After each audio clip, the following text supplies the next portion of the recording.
Good morning, everyone. We're going to go ahead and get started with this morning's speaker. And as just leading into everything, how many people here remember at the old Cleveland Municipal Stadium, the Chief Wahoo that was at the top of the stadium? You see pictures of it still? Well, he resides now at the Western Reserve Historical Society. So if you would like to see, the piece of the stadium memorabilia, that's where he's at. And a few nights ago, there was, I'm not sure, I think it might have been on PBS or WVIZ, the Ken Burns Civil War miniseries was replaying. And I believe Monday night, they had a part about, it was taking place in 1862 and about the Sea Islands and what was going on there. And the majority of photographs from that section came from the Western Reserve Historical Society in Cleveland. And that is where our speakers for today are from.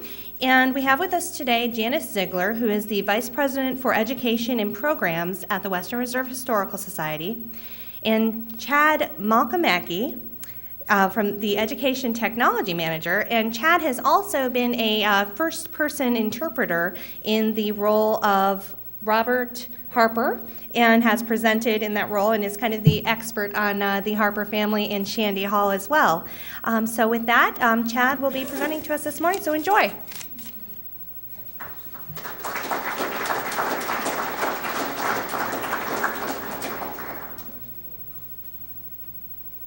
Good morning.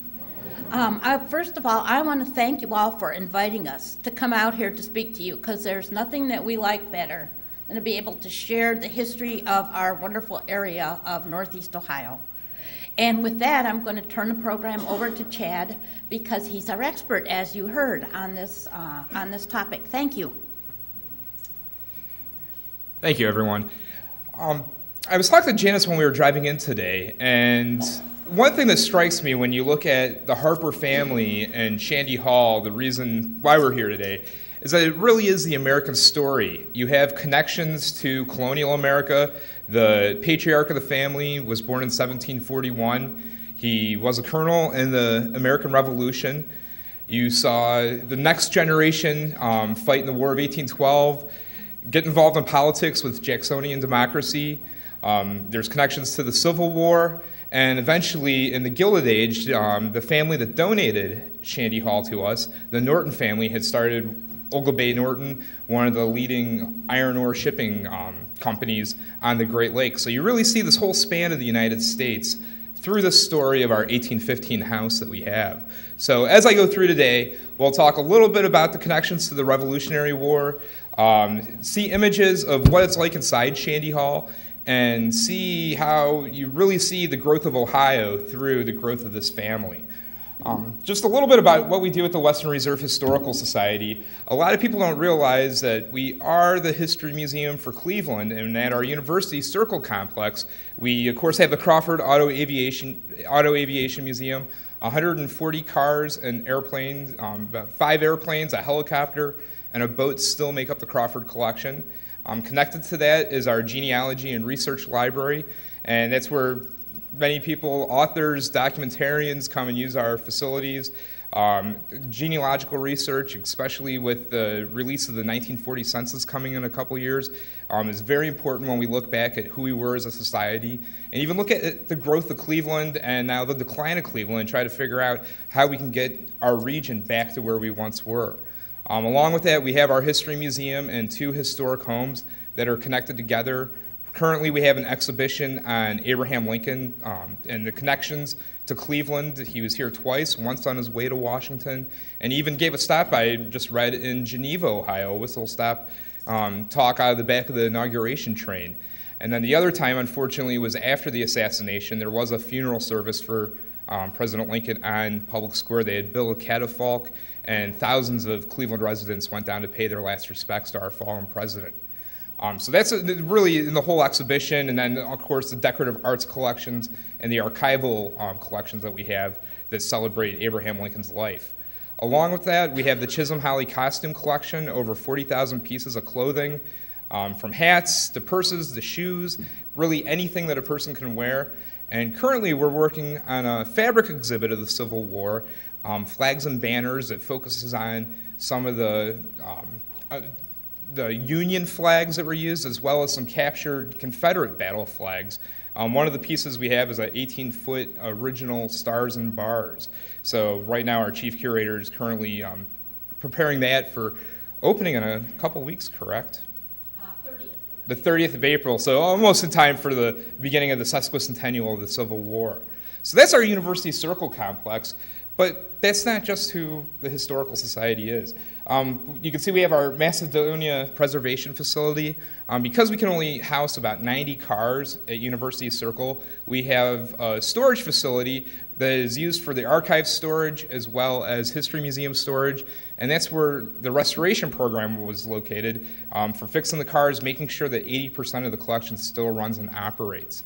Along with that, we have Loghurst, a truck farm. It's the oldest log cabin left in the state of Ohio, and that's in Canfield, down by Youngstown.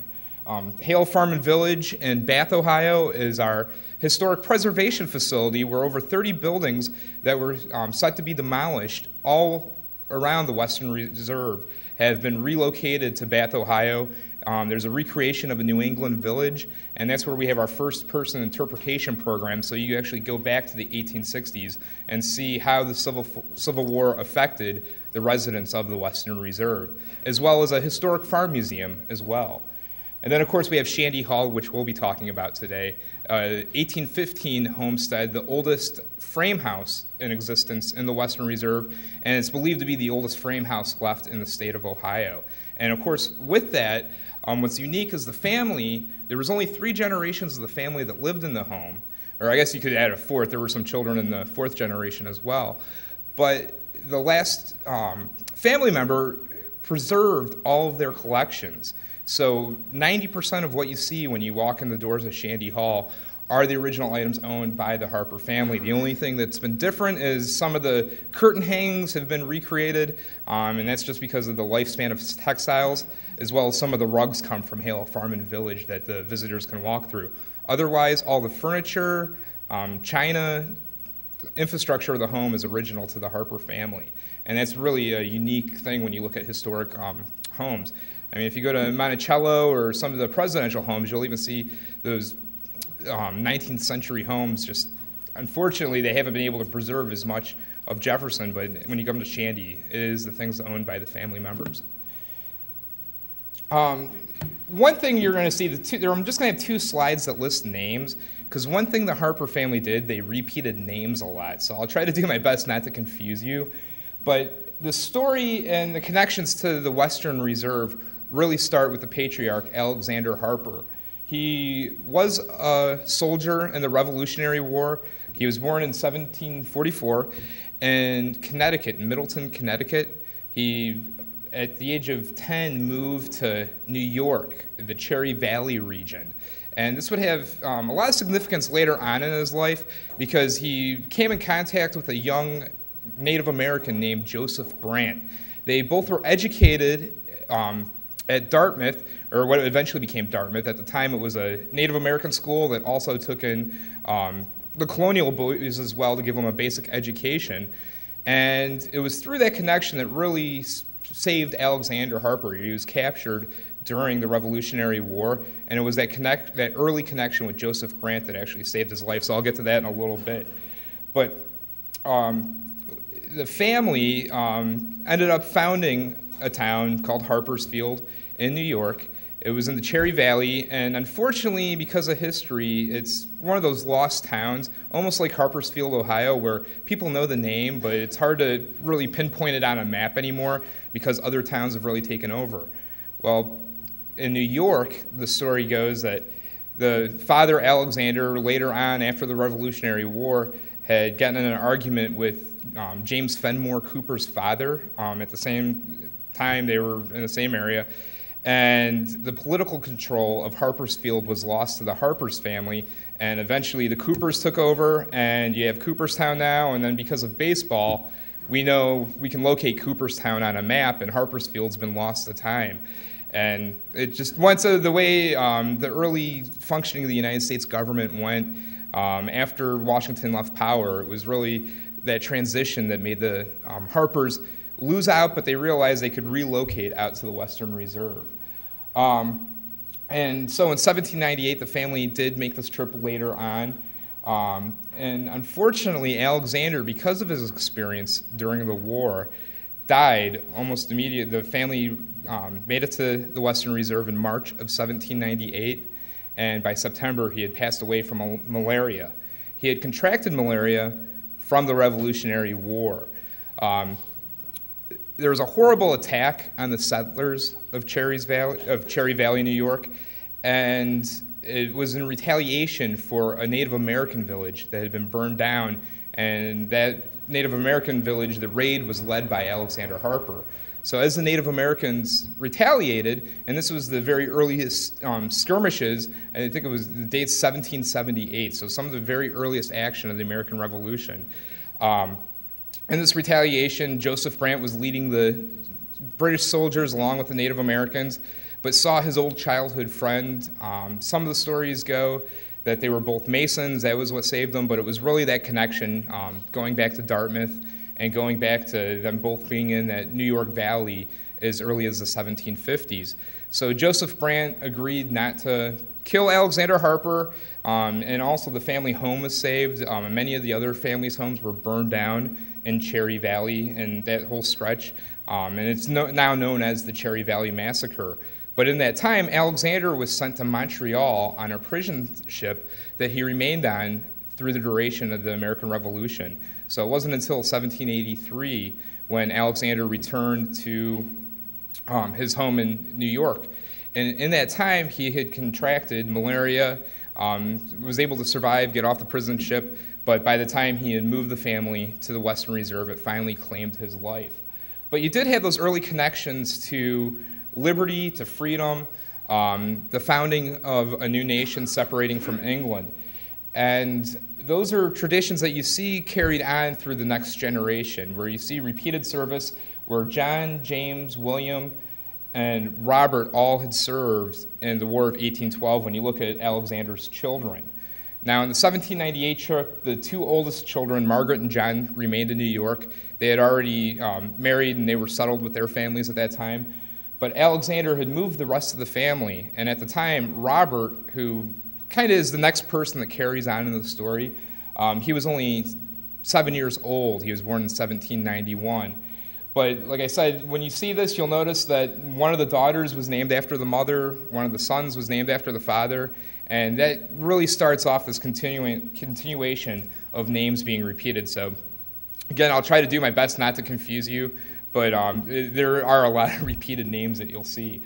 But you really, with that 1798 trip, you see the mother and the children left off after the father died. They had to survive that next winter, but they made it through. The sons had to travel to Canada to bring supplies in, and if it wasn't for them being able to persevere through that first winter, we wouldn't have Shandy Hall and the rest of this family's story. So that's a little bit about Alexander. Again, in 1768, he had established Harpersfield, New York. In 1798, he came out to this area. And it was originally 16,000 acres that made up Harpersfield Township. So when you look at an early map, this is a map of the Western Reserve from 1826. And when you focus on, let's see if I can get the pointer to work here. You can see this whole track below Geneva is labeled Harpersfield. And originally, on earlier maps, Harpersfield goes all the way up to the shoreline. In 1816, that's when Geneva finally broke away from the rest of Harpersfield. Nowadays, I think the population of what is Harpersfield is down to a couple hundred families. And where Shandy Hall is located now has a Geneva mailing address. But at one time, the Harper family did control this whole area. So the story continues on now to the next son, Robert Harper. And as I said, he was born in 1791, made the trip to Ohio in 1798, eventually joined the Ohio militia after statehood. And the family, another family story that goes back, and we'll see the dining room at Shandy Hall and some of the glass service that's in the dining hall is believed to have been used in a family celebration from 1803 for the founding of Ohio statehood. But he eventually, like I said, joined the Ohio militia, served as a quartermaster general during the War of 1812. Along with his older brothers, they also served in the militia. And on the return home in 1815, he married his childhood friend, Polly Hendry. She had grown up just down the road from where the Harper family was. And just to locate a little bit exact where Harpersfield was settled, it was where Unionville Tavern, if you know where Unionville Tavern is. That's pretty much where the original log cabin was, very close to that. And the cemetery where Alexander Harper is buried, it's known as the Colonel Alexander Harper Memorial Cemetery. There was an article in 1914 that was written that was the oldest marked, or the first marked grave in Ohio. And another publication, William Ganson Rose, his book of Cleveland from 1940, said it was the first marked grave in the Western Reserve. But the cemetery's still there, and we have the original headstone. The family raised funds a couple years ago and replaced the headstone, but the original one is located in the basement kitchen of Shandy Hall. So it does have this connection of, not just the founding of the country, but the founding of our state as well. But in 1815, at the end of the War of 1812, Robert came home, married Polly, and built Shandy Hall. It was actually a wedding present from his in-laws. And we'll see there's another interesting connection to that, because Polly's father never gave the title of the land to Robert. And when I start going through the home, one of the rooms is a law office, and one of the court cases Robert worked on was suing his father-in-law over the deed for the property. So he had some very interesting court cases, but we'll see that come back again. This gift that was a wedding present, it was about 100 acres, and I think currently we own, is it about 140 acres the Historical Society owns? 90 acres on the north side and 20 acres on the south. Okay, a little bit less than 140. At one time, I think we had about 140 acres because there was a quarry that was going to move in behind Shandy Hall, and we were worried about what it would do to the artifacts inside the building, so we had bought some additional land. But the original deed was for 100 acres of land right there on Route 84. It's about a mile further east than Unionville Tavern. But in this home, they had a young family. Their oldest daughter, Ellen, lived in Shandy Hall her whole life from 1816 to 1895. Never married, but one of the reasons we have so much of this family history is we have all of her collections, as well as Stella Harper. She died in 1847, and if you notice, when you look at when Stella died, it's the same year that the mother had died, and I'll get to that a little bit later on too. There was a cholera epidemic that affected all of northern Ohio, and the father lost his wife, his daughter, and his mother-in-law all within a span of a month. The next daughter, Ann Harper Austin, she's the one that named Shandy Hall, and I'll get to that in a little bit. She had married and moved to Sandusky, so there's a lot of family connections between Ashtabula and Sandusky. But when she returned to Shandy Hall after her husband had passed away. She returned and also passed away at Shandy Hall in 1890, so we have most of Ann's collections as well. And then the youngest daughter, Jane, who was born 13 years after her other sisters, it was her youngest daughter, Anne, that was the last Harper that lived in the home. So you really see the whole history of the home right there in this group of people. They were the ones that lived in the home. As soon as Anne, and this is going back to the repeating of the names again, as soon as the youngest Anne passed away, the family had gone to her cousins, and they were the ones that donated the home to the Western Reserve Historical Society. That kind of completes that family story, because at the time, the one cousin, Lawrence Harper Norton, was the president of the Western Reserve Historical Society. The two daguerreotypes that we see, it's the only image of Polly Harper that we have at the Historical Society, and it was originally based on a pencil sketch, and these daguerreotypes were made later on after she had passed away by the children. And in Shandy Hall, they even repeated the image again in an ornate frame. But at the museum and the archives library, we have the very small daguerreotypes that are probably about 3 inches tall, that are in very ornate cases. And the same thing is with Robert's.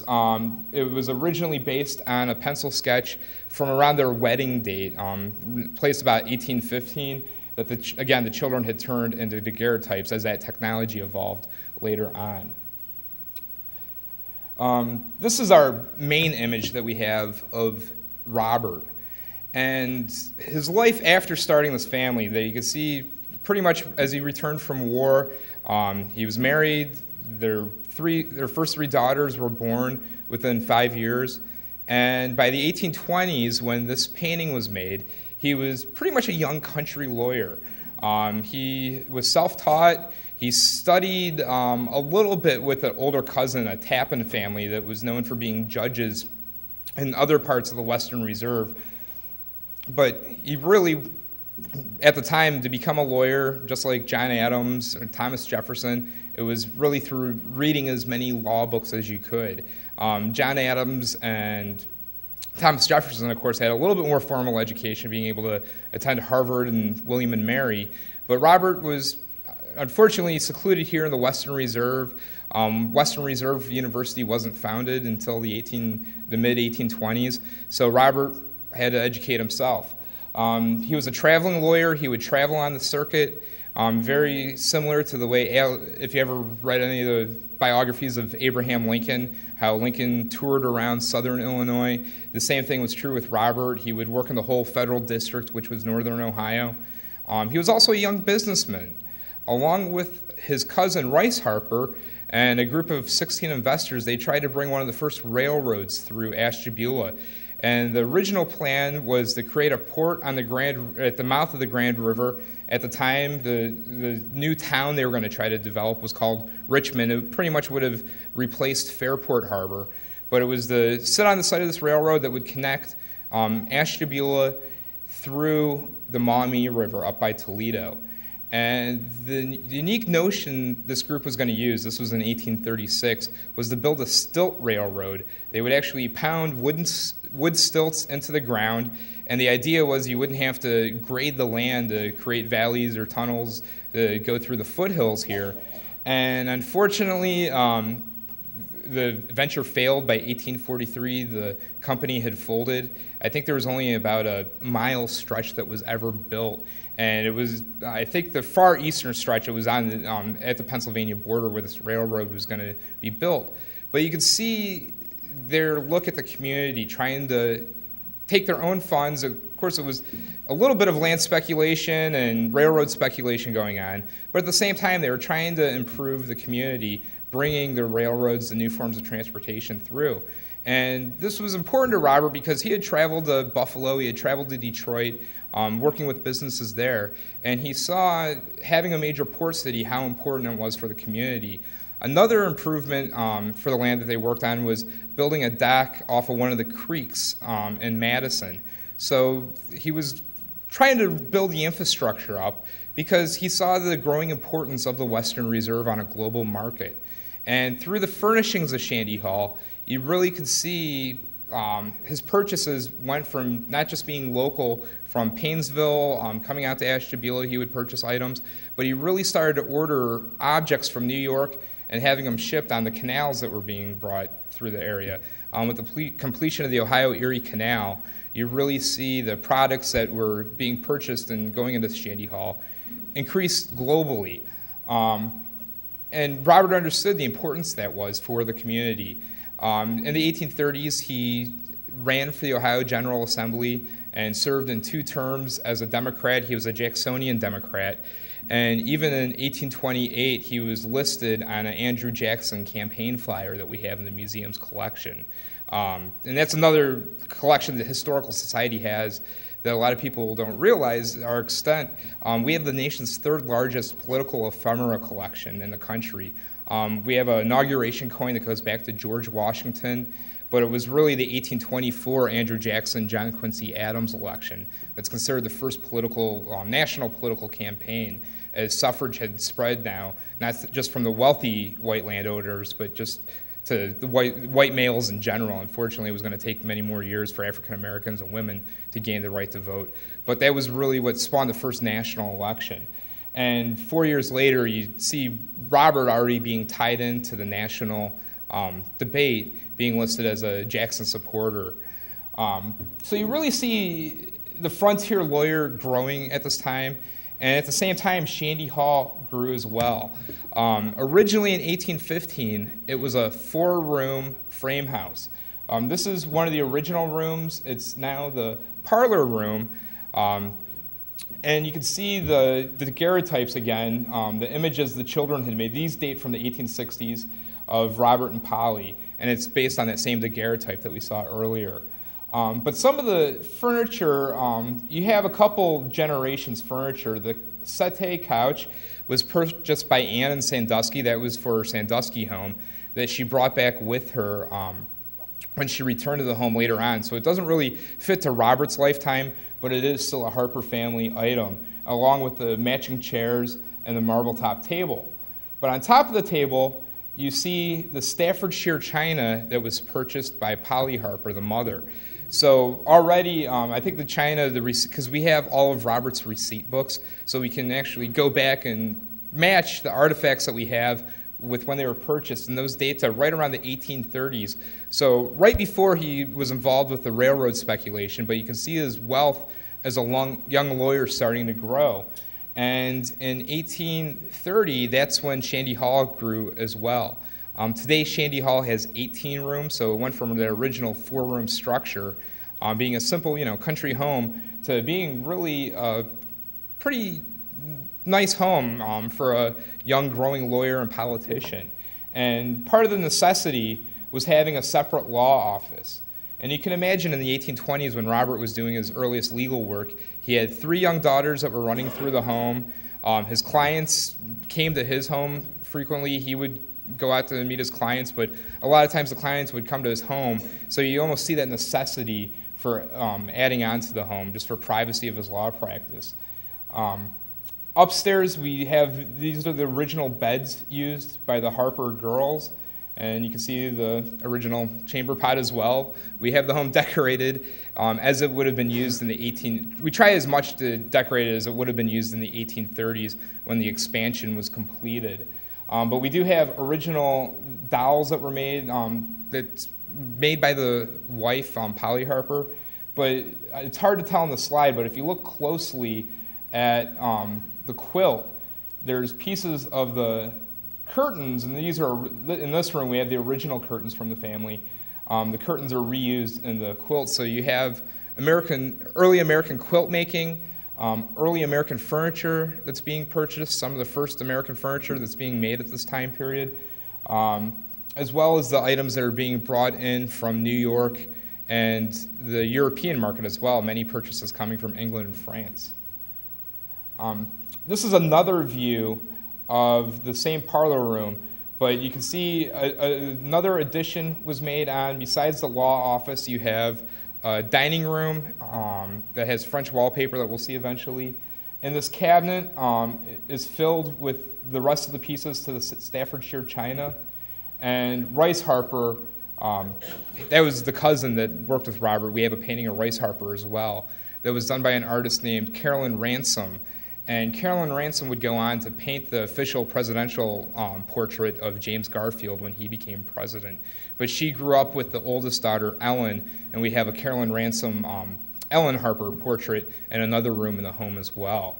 So you start to see not just connections through the Western Reserve, but connections that would go on to gain greater fame through the United States as well. So this leads to the name, Shandy Hall. It comes from this book written by Lawrence Sterne. He was an Irish writer. He was a clergyman. And in 1761, he published the first volume of a book that was known as The Life and Opinions of Tristram Shandy, Gentleman. That's the full title of the book. And Anne, the third daughter, was an avid reader. She was also a painter. We have a lot of watercolors that were done by Anne throughout the home. And it's interesting that she chose Shandy Hall to start referring to her homestead, because I guess the family lore goes on that she related the characters in Tristram Shandy to the members of her family, and the country setting as well was used. So here you can see images of Shandy Hall. This is where Lawrence Stern wrote the book, and that's outside of London, in a small village outside of London. And I guess in this picture, this is the way Shandy Hall is today in 2011. From this picture on the side here, from this print done in the 1820s, it looks a little bit more like our Shandy Hall. But what's interesting to me is this book was very influential pop culture for the time, for the early Americans. It was listed in George Washington's early library. John Adams quoted from the book in his letters later on in life.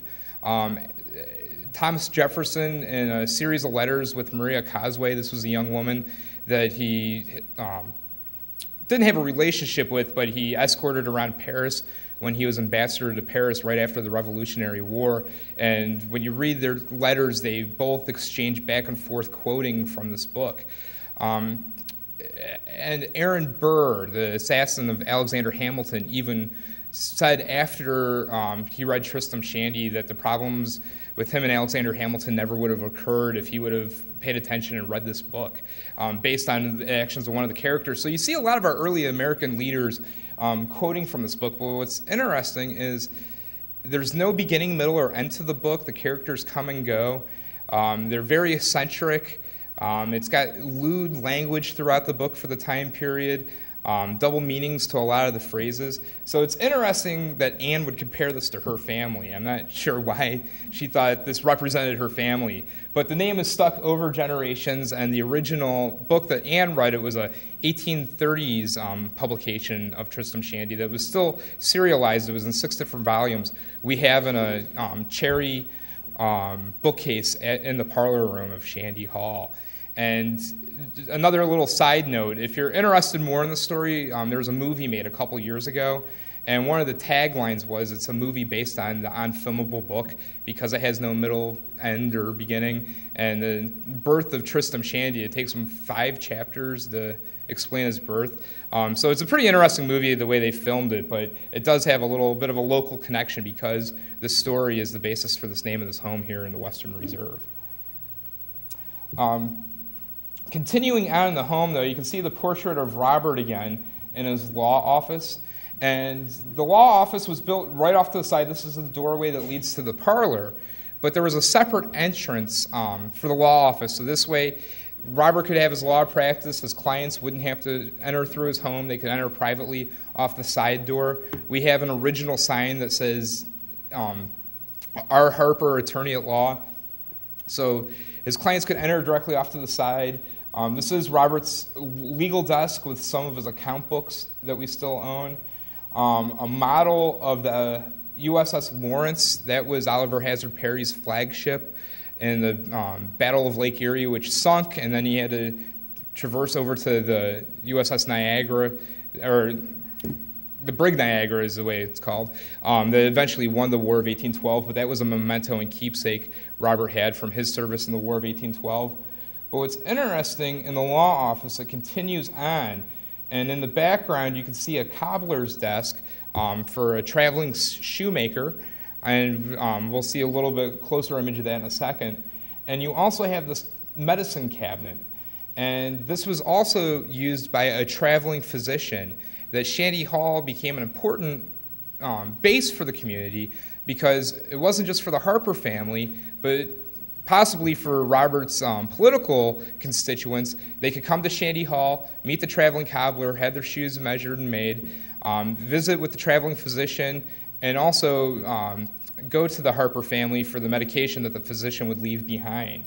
And there was a separate entranceway also for this area of the home. So you really see, I don't know if he decided to be this generous for the community out of his love of heart, or if he understood that the people that were coming to use these services were the same people that were going to be voting for him. It was just a very acute political move by Robert's part, but it did lead to the importance of the home. It wasn't just a family home, it now became a community home.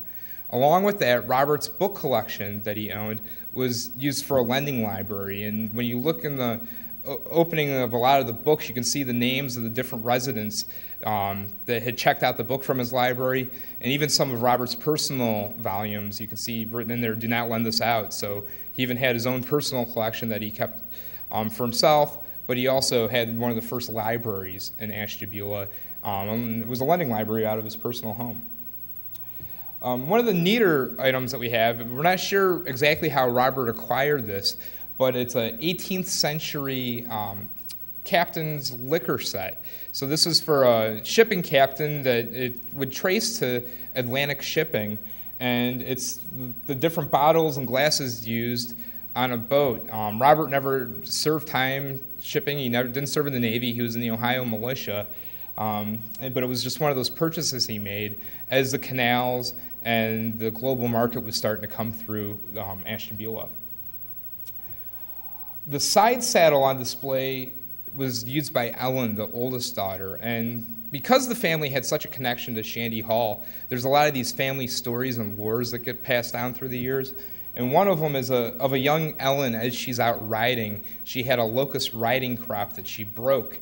And as a young teenage girl, she didn't want to come in to the home and inform her parents that she broke this riding crop. So the story goes she hid the pieces throughout the property, and that's why Shandy Hall is surrounded by black locust trees. They all sprouted from this riding crop.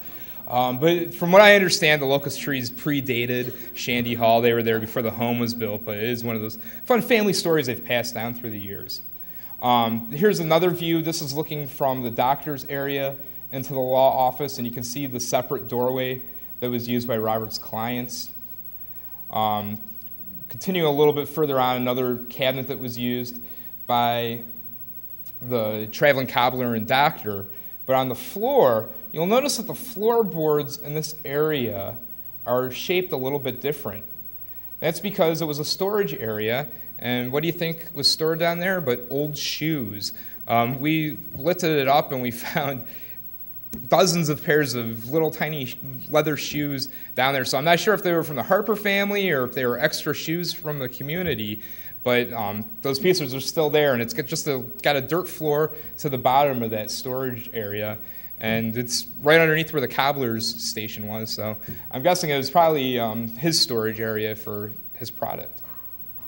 One of the additions to the home that Robert added, one of the last rooms that was built, was a sewing room for his family.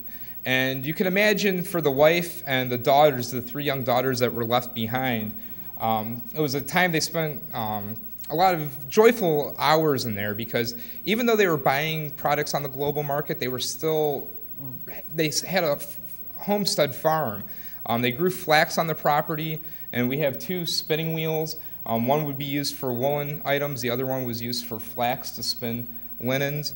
But if you notice in the cases, we have the clothing the family wore. We have the original bonnets, we have dresses, we have an old sackcloth dress that was made where the interior linings from an old feed sack. I'm not sure how comfortable that would be to wear. But the women were spending their time doing this. Along with that, Robert had grape vineyards, he had an orchard, and as we continue on through the tour of the home, we'll see that he even had a wine cellar in his basement where he stored these libations. And a form of payment for this young early lawyer, also he would accept alcohol, because if you're a farmer and your only commodity is corn, what do you do at the end of the year with that surplus corn? Well, you turn it into alcohol, and you can use it as a form of payment for taxes and other services, like Robert's legal service. But you can see in this room, it's very homey going back to it. You can see there's early sewing machines right here. You have a very, very early, I think it dates from about the 1870s, so a little bit after the mother's time period, but other little sewing implements. And when you look around the sewing room, you can really see how the family bonded and enjoyed that time, because as Robert was a traveling lawyer, there was many months he left the home in the winter months that Polly and the girls had to entertain themselves. And they were very involved in the Episcopalian church, so we know there was quilt drives that they hosted at Shandy Hall and other community endeavors as well. So it wasn't just products for the family home, but products for the community was made from this room as well. Continuing on this tour, the law office and that whole stretch we just saw would be right on the side of this wall. But this is the grand reception room, the grand dining hall, which is a pretty large room for a small country home at this time period. The table could be expanded to seat about 20 guests, and we have the chairs that were used by the family. The fireplace, what's interesting on the wallpaper, you can still see the soot and grime from the fireplace being used on the wallpaper.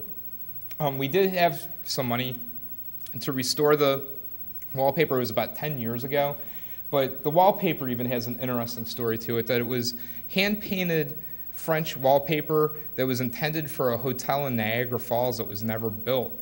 And through Robert's business connections, he was able to recover and get these rolls of wallpaper in, but it didn't fit his home. So if you notice beneath the chair rail, it's hard to see in this photograph, but you actually have the clouds and the sky below the chair rail and the scenery above the chair rail.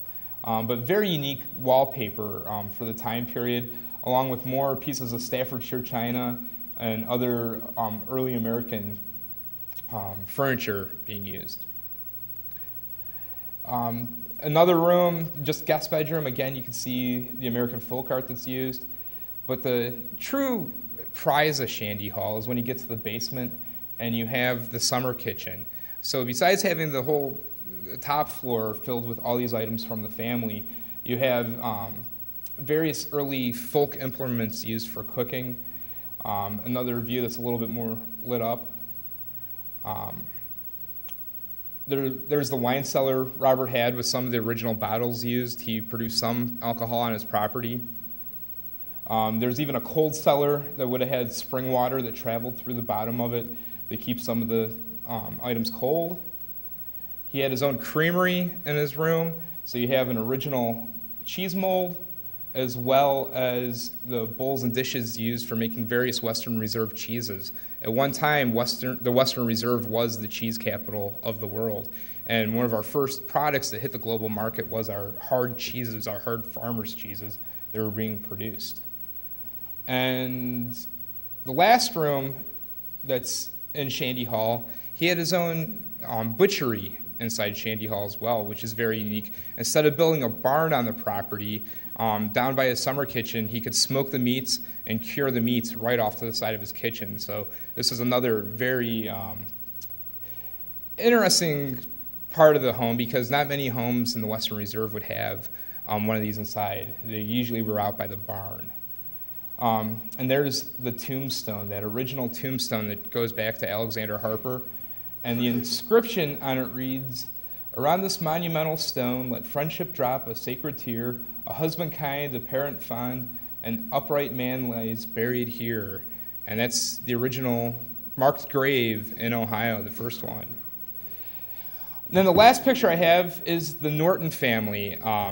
Through one of Robert's brothers, that's their descendant back to Alexander Harper, you have the father, David Z. Norton, on the advice of John D. Rockefeller, founded Oglebay Norton. He oversaw Rockefeller's Minnesota iron ore mining fields, and this led to Great Lakes shipping. That when you go back to this American story being part of America, the docks here in Ashtabula, the docks in Fairport, the docks in Cleveland, all had Oglebay Norton ships going through there. And you have that connection now for the next generation. My great-grandfather was a Finnish immigrant that came to Fairport, Ohio, but a strong Finnish community here in Ashtabula as well, from this long tradition of dock workers and Great Lakes shipping families. So you really see this family story continued on even to future generations outside the family. But the sons, you have Robert Norton, Lawrence Norton, and Miriam White. The daughter would marry into the White automobile family. But the three of them inherited Shandy Hall in 1935 on the death of Ann Harper, and immediately gave the home over to the Western Reserve Historical Society. Like I said, Lawrence was the president of the Historical Society at that time. Miriam was the leader of the women's branch of the Western Reserve Historical Society. And they understood through the Great Depression, It was getting harder and harder to preserve these historic homes across the country, and they realized the importance of telling the story and telling this American story. So they donated it to the museum, and the museum's operated and run Shandy Hall since pretty much a couple years later. I think it opened for the public, and it's been a history museum and a local icon since the 1940s. And it really goes back to their insight and realizing that they needed to preserve the structure. But thank you for having us come today. That's a little bit about one of the Western Reserve Historical Society's connections to our eastern county, our easternmost county. And if anyone has any questions, I could answer a few questions if you have the time. Yes, sir. That was really wonderful. I wanted to ask the cemetery across from Unionville Tavern. I think I read somewhere there that that was an Underground Railroad station, and at one point they thought they had a false grave in that cemetery where the slaves could go underground and escape if the slave hunters came. And there's a lot of stories I've heard about the Underground Railroad. I mean, of course, Cleveland was the city of hope on the Underground Railroad. It's one of the station cities, as well as Painesville. I know there's a strong tradition, as well as the docks here in Ashtabula as well. I'm not entirely sure about that story, but there is an interesting Harper family connection. People wonder, was the family abolitionist? They had this property in the location. Well, the mother's side of the family, the Hendry side, that her brother was an abolitionist, and he worked on, from what we understand, with the abolitionists and considered himself an abolitionist. Robert, being a Democrat at the time, he was more pro-Southern leaning and as a follower of Jackson. So he actually defended the slave owners that would come up to the Western Reserve to capture their slaves. And there's a story that there was a slave that was escaping. The residents of Harpersfield and Ashtabula were trying to help this person escape. And Robert actually went down to Unionville Tavern and said, you know, this is for the court of law to decide, not for us, and actually stopped the escape of a slave. So it's hard because we take so much pride in our abolitionist leanings here, but in this instance, the family's connection. You did have abolitionists on the one side, but Robert on the other, being the Southern-leaning Democrat, stopped that. So it's an interesting story, though. Okay. Yeah. There is a tunnel in the basement of Unionville Tavern that supposedly goes under the street. And I've been down in that tunnel, but it's blocked off where it goes under the street. So I haven't been that far, but I think that's what it's based on. And it very well could have been. It's one of those hard things to track because it was such a secretive effort at the time. Any other questions? Okay. Well, thank you very much for having me today.